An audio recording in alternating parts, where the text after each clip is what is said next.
শিকারীর জন্য রহমত, এই হরিণের জন্য রহমত। আল্লাহ আমাকে বানিয়েছেন, কাঠটা রেখে কাঠটা কি করি। এখন হঠাৎ করে রসুল ডিসিশন নিলেন, এই শিকারী এক কাজ কর, হরিণকে যেতে দে, আমি নবী মুস্তাফাকে আটকে রাখ, আজকে আমাকে আটকে রাখ। শিকারী হঠাৎ করে লোভে পড়ে গেল, চিন্তা করলো হরিণ বিক্রি করলে আর কত টাকা পাবো।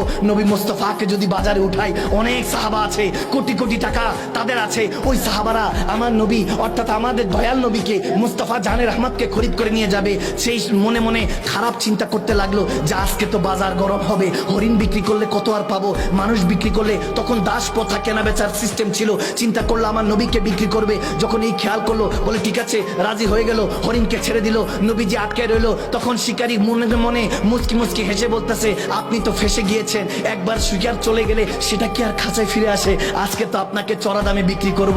মনে মনে যখন খুশি, বলতেছে অনেকক্ষণ হয়ে গেল, হরিণ তো আসতেছে না, ঘন্টা দুয়েক হয়ে গিয়েছে, আর আসবে না, আপনার কিসমত খারাপ। নবীজি মুচকি হাসি দিয়ে পথের দিকে যখন তাকালেন, দেখে হরিণটা দৌড়ায় দৌড়ে আসতেছে, হরিণটা দৌড়ায় দৌড়ে আসতেছে। যখন হরিণ দৌড়ায় দৌড়ে আসতেছে, তখন শিকারী অবাক হয়ে তাকিয়ে আছে। হরিণটা কাছাকাছি এসে, আমার নবীর কাছাকাছি এসে দুইটা পা সামনে দিকে দিয়ে তখন বলতেছে, লাব্বাইক ইয়া রাসূলুল্লাহ, ইয়া রাসূলুল্লাহ, আপনার সাথে ওয়াদা করেছিলাম, বেওয়াফা করি নাই, ওয়াদা খেলাফ করি নাই, চলে এসেছি। আমার নবী বলতেছে, এ হরিণ, তুই চলে এসেছিস, বাচ্চাদেরকে দুধ পান করিয়েছিস? বলে হ্যাঁ ইয়া রাসূলুল্লাহ, করেছি। তখন শিকারী বলতেছে, শিকারীর দিকে তাকিয়ে আমার নবী বলতেছে, এ শিকারী, এই হরিণকে তো বাজারেই বিক্রি করবি, আমি নবী মুস্তাফা কিনতে চাই, আমার কাছে বিক্রি কর। তখন শিকারী বলতেছে, বেচা কেনা লেনা দেনা বাদ দেন, আমাকে বলেন এই হরিণ যে আপনার সাথে কথা বলছে সেটা আমি কেমনে শুনতেছি।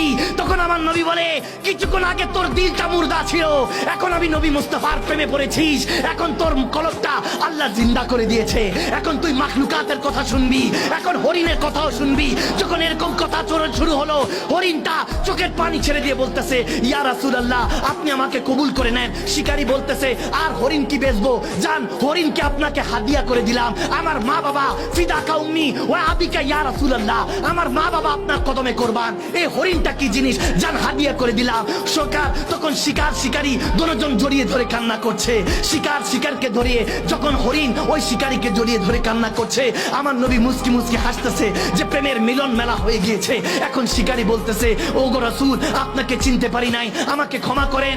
এখন শিকারী আমার নবীর কদমে পড়ে তখন চোখের পানি ছেড়ে দিয়ে বলতেছে, আমাকে কলমা পড়ান, নূরের সেই দাওয়াতটা দেন, আমি সেই এক আল্লাহ হতে চাই, আমাকে সেই কালমার দাওয়াতটা দেন। যখন নবী কালমা পড়িয়ে দিলেন, এখন কালমা পড়িয়ে সেই কাফের থেকে সাহাবী হওয়ার পর হয়তোবা তার মুখ দিয়ে বের হচ্ছিল, ये नाज ये अंदाज हमारे नहीं होते, अगर झोली में टुकड़े मुस्तफा तुम्हारे नहीं होते, मिलती हुजूर नाप के दर से भी इस मंगतों के यहाँ गुजार नहीं होते।